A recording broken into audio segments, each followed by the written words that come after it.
इसमें हम बात करेंगे अमेरिका और ईरान के दरमियान जो मुआहदा होने की उम्मीद है उस पर। और अमेरिकी सदर डोनाल्ड ट्रंप बार बार इसका इजहार कर चुके हैं। व्हाइट हाउस में गुफ्तगू करते हुए उन्होंने कहा है कि आपको जल्द मालूम हो जाएगा कि ईरान के साथ मुआहदा हो गया है और इसका निचोड़ ये है कि ईरान एटमी हथियार नहीं रख सकता। ईरान के साथ डील के बगैर भी अफजूदा यूरेनियम हासिल किया जा सकता है। ईरान हमारे फौजियों को कत्ल करेगा तो जंग की तरफ वापसी होगी। ईरानी सुप्रीम लीडर से मिलना नहीं चाहता, डील की सूरत में मुलाकात मुमकिन है। हम खला से ईरान के एटमी मकामात की निगरानी कर रहे हैं, उनके करीब पहुंचने वालों से हम निपट लेंगे।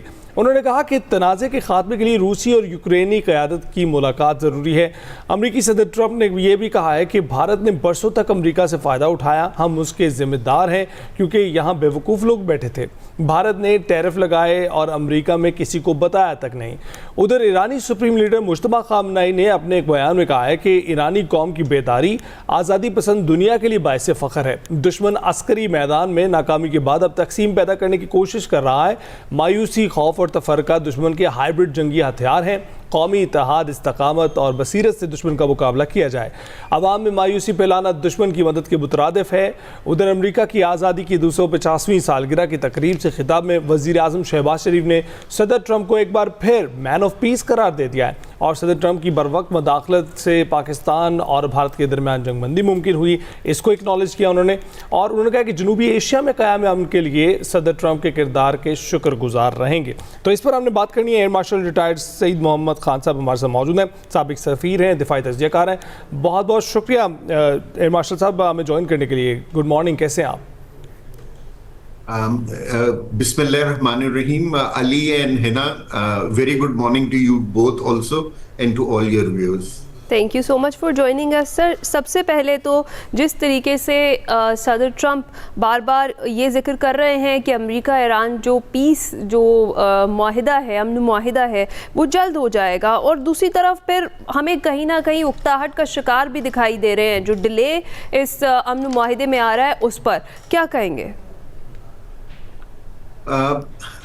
हिना, मेरे ख्याल में जो है ना, अमेरिका इस वक्त एक डेस्परेट सिचुएशन में है कि जहां अमेरिका चाहता है कि एक पीस एग्रीमेंट हो जाए, लेकिन उसका जो हलीफ है इस जंग में, इजराइल, वो किसी तरीके से इस एग्रीमेंट को होने नहीं दे रहा। पहले जब ईरान के साथ जंग हो रही थी तो वो एक्सपेक्ट करते थे कि ईरान से उनको एक विक्ट्री मिल जाएगी और इस विक्ट्री की बेसिस के ऊपर दोनों नेतन्याहू अक्टूबर में और प्रेसिडेंट ट्रंप की पार्टी जो रिपब्लिकन पार्टी है वो नवंबर में इलेक्शंस जीत लेगी। लेकिन अब हम आज 95th डे ऑफ वॉर में हैं और लगता है कि दोनों जो हैं वो अपने अपने इलेक्शंस को हारेंगे। अब जो प्रेसिडेंट ट्रंप हैं वो किसी तरीके से अब चाहते हैं कि इस जंग को ख़त्म किया जाए ताकि जो नेगेटिव फॉलोआउट्स हैं इस जंग के वो उनके इलेक्शन कैंपेन के ऊपर ना पड़े। अभी हमने कोई 24 घंटे पहले देखा कि अमेरिका ने इजराइल और लेबनान के दरमियान एक पीस डील कराई, लेकिन उस पीस डील के अनाउंस होने के बाद भी इजराइल ने लेबनान पे अटैक किया और एज सच हिजबुल्लाह ने अपने आप को उस पीस डील से निकाल लिया है। इसका मतलब ये है कि आप बेशक ईरान को देखें या लेबनान को देखें, एक ही कंट्री है जो अमेरिका को जंग के अंदर धकेल रही है और वो है इजराइल। जब तक अमेरिका इजराइल को कंट्रोल नहीं करेगा यह इलाका पीसफुल नहीं होगा। बिल्कुल ठीक है। अच्छा खान साहब, एक पोस्टरिंग भी होती है जो मुज़ाकरात की बात की जा रही है और आप कह रहे हैं, बिल्कुल ठीक कह रहे हैं कि बड़ी डेस्परेट सिचुएशन है अमेरिका की इस वक्त। वो किसी ना किसी सूरत इसका रिजॉल्व चाहता है, लेकिन रिजॉल्व उस सूरत में सामने आ नहीं रहा है। आपको मुज़ाकरात का अमल कहाँ तक होता हुआ दिखाई दे रहा है? और हाँ, अभी जिस तरह से अटैक्स एक बार फिर से शुरू हो गए, रिज्यूम हो गए, तो आप देख रहे हैं मुज़ाकरात किसी करवट बैठेंगे? मुझे लग रहा है कि अमेरिका और इजराइल जो है अली, वो अपनी ऑल्टरनेट स्ट्रेटजी और ऑल्टरनेट विक्ट्री के तरफ जो है ना वो बढ़ना शुरू हो रहे हैं।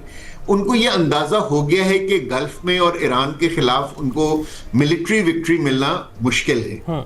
और परसेप्शन की वॉर में भी Iran seems to have won this war. और अगर आप जनरल दुनिया में पब्लिक परसेप्शन देखें तो लोग समझते हैं कि ईरान ये जंग जीत गया जी है। सो वो ये चाहते हैं कि इससे पहले कि वो अपने इलेक्टोरेट के सामने दोनों जाएं, उनके पास कुछ ना कुछ दिखाने के लिए जरूर होना चाहिए, और इसीलिए वो लेबनान के ऊपर उन्होंने अटैक्स शुरू कर दिए। अच्छा। और इजराइल जो है, जो उसका एक्चुअल प्लान था, ग्रेटर इजराइल का जो प्लान था, उसको वो अब एग्जीक्यूट कर रहा है। और मेरे ख्याल में ये जो सारी नेगोशिएशंस हैं, इसका ये जो ड्रामा इसलिए रचाया जा रहा है कि किसी तरह इजराइल को वक्त दिया जाए कि वो जितना अपनी बाउंड्री को एक्सपेंड कर सकता है, अच्छा। वो कर ले। और जो है, क्या कहते हैं, ये जो मुआहदा मुझे नवंबर से पहले होता हुआ नजर नहीं आ रहा है। मेरे ख्याल में प्रेसिडेंट ट्रंप जो हैं इस सिचुएशन को नवंबर तक खींच के लेके जाएंगे, ताकि रिपब्लिकन पार्टी को मिड टर्म इलेक्शंस के अंदर बहुत ज्यादा नुकसान, यानी कि आपको ऐसा लगता है कि मिड टर्म इलेक्शन से पहले ये प्रॉपर सीज फायर होगा और उसके बाद ही फिर इलेक्शन की तरफ जाया जाएगा, ताकि शो किया जा सके कि ये जो है अपनी तरफ से हमने जो कोशिश की थी और उसको अब आवाम के लिए, या फिर अभी इस चीज़ को हम ये समझे कि ये लास्ट पंच के तौर पर यूज़ किया जा रही है ये स्ट्रेटजी, और अगर जो अमेरिका है वो ईरान के खिलाफ मजीद कार्रवाई से गुरेज करता है तो खलीजी ममालिक का जो अमेरिकी सिक्योरिटी पर एतमाद है उसको भी ठेस पहुंच रही है। जी बिल्कुल। America and Israel both have lost in the gulf. देखिए, जो उनके अमेरिका के जो सबसे बड़े हलीफ थे एशिया के अंदर, वो गल्फ कंट्रीज थी और मिडिल ईस्टर्न कंट्रीज थी, खासतौर पे नॉर्दर्न अफ्रीकन कंट्रीज थी।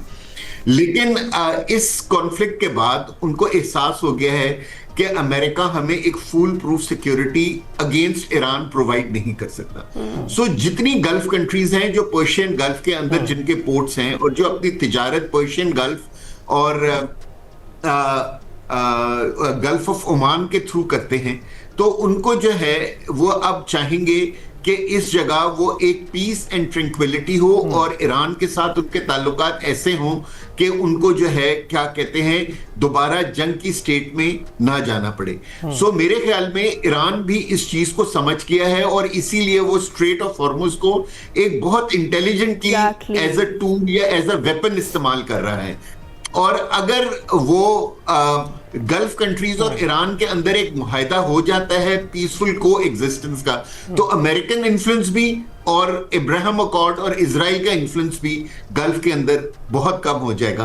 और अगर एक ऑल्टरनेट डिफेंस पैराडाइम बनता है, तो मैं देखता हूं कि उसके अंदर पाकिस्तान और सऊदी अरेबिया का बड़ा डोमिनेंट रोल होगा। अच्छा खान साहब, दो सवाल। पहला तो ये कि अगर इस डेस्परेट सिचुएशन में अमेरिका मजीद डेस्परेट हो जाता है तो क्या बूट्स ऑन द ग्राउंड भी उनके पास लास्ट ऑप्शन, लास्ट रिजॉर्ट की तरह मौजूद है, और वो भी मुमकिन है कि वो हो सकता है?